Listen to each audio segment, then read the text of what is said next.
আপনি কি প্রতিদিন ব্রাশ করেন তবুও দাঁতে ব্যথা, মাড়ি থেকে রক্ত পড়া, মুখে দুর্গন্ধ বা শিরশির করার মতো সমস্যায় ভুগছেন? তাহলে আজকের ভিডিওটা শুধু আপনার জন্য। আজকে জানবো দাঁত ও মাড়ি ভালো রাখার 5টি নিয়ম, এবং এর পাশাপাশি জানবো দাঁতের সমস্যা হলে কখন মেডিসিন দরকার আর কেন নিজের ইচ্ছায় মেডিসিন খাওয়া উচিত নয়। 1 নম্বর নিয়ম, সারাদিনে অন্তত দিনে 2বার ব্রাশ করুন। দাঁত ও মাড়ি ভালো রাখার প্রথম নিয়ম হলো দিনে 2বার ব্রাশ করা। শুধু সামনের দাঁত নয়, পেছনে এবং পাশের দাঁতগুলো পরিষ্কার করাও খুব জরুরি। খুব জোরে ব্রাশ করবেন না, তাতে দাঁত ও মাড়ির ক্ষতি হতে পারে। ব্রাশ করার সময় অন্তত 2 মিনিট সময় দিয়ে ব্রাশ করলে দাঁত বেশি পরিষ্কার হয়। 2 নম্বর, মাড়ির যত্ন নিন। মাড়ি থেকে রক্ত বের হওয়া, ফুলে যাওয়া এবং ব্যথা হওয়াকে স্বাভাবিকভাবে ধরে নেওয়া ঠিক নয়। নিয়মিত দাঁত পরিষ্কার রাখুন এবং মাড়িতে সমস্যা হলে দ্রুত ডেন্টিস্টের পরামর্শ নিন। বিশেষ করে ব্রাশ করার সময় নিয়মিত রক্ত পড়লে বিষয়টি অবহেলা করবেন না।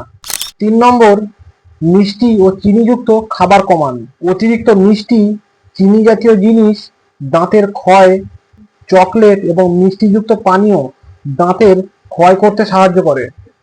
এগুলো পরিমাণে কম রাখুন এবং খাবার পর পরিষ্কার জল দিয়ে দাঁত পরিষ্কার করুন। মনে রাখবেন, শুধু ব্রাশ করলেই হবে না, খাবারের দিকেও নজর দিতে হবে। 4 নম্বর নিয়ম, তামাক জাতীয় জিনিস এড়িয়ে চলুন। জর্দা, গুটখা, খৈনি ইত্যাদি তামাক জাতীয় জিনিস দাঁতের জন্য খুবই ক্ষতিকারক। এগুলো দাঁতে দাগ, মুখে দুর্গন্ধ এবং মাড়ির ইনফেকশন পর্যন্ত ঘটাতে পারে, তাই এগুলোকে এড়িয়ে চলাই সব থেকে ভালো। 5 নম্বর নিয়ম, সমস্যা হলে অবশ্যই ডেন্টিস্ট দেখান। দাঁতে ব্যথা, দাঁতে গর্ত, মাড়ি থেকে রক্ত পড়া, মাড়ি ফুলে যাওয়া, দাঁত নড়বড়ে হয়ে যাওয়া বা দীর্ঘদিন মুখে দুর্গন্ধ থাকলে দেরি না করে অবশ্যই ডেন্টিস্টের পরামর্শ নিন। অনেকে ব্যথা হলে নিজে থেকেই মেডিসিন খাওয়া শুরু করেন, কিন্তু এটা একদমই ঠিক নয়।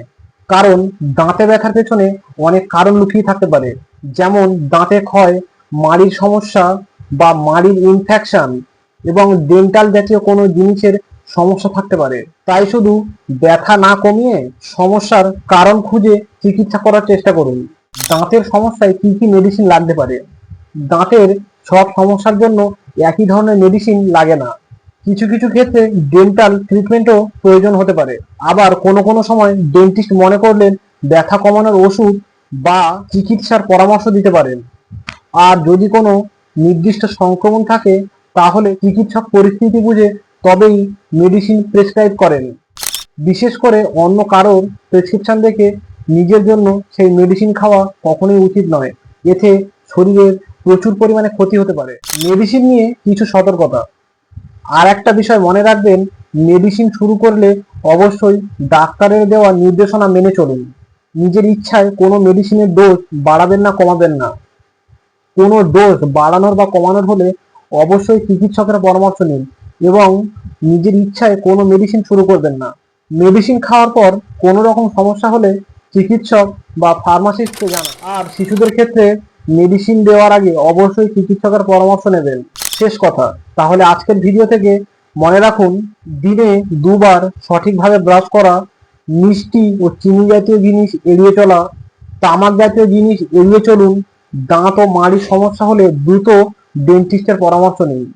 আর সবচেয়ে গুরুত্বপূর্ণ কথা, দাঁতের ব্যথায় বা দাঁতের ইনফেকশনের ক্ষেত্রে নিজে থেকে কখনোই অ্যান্টিবায়োটিক শুরু করবেন না। অবশ্যই অ্যান্টিবায়োটিক শুরু করার আগে চিকিৎসকের পরামর্শ নেবেন। সঠিক সময়ে সঠিক চিকিৎসা নিন এবং নিজের স্বাস্থ্য সম্বন্ধে সচেতন থাকুন।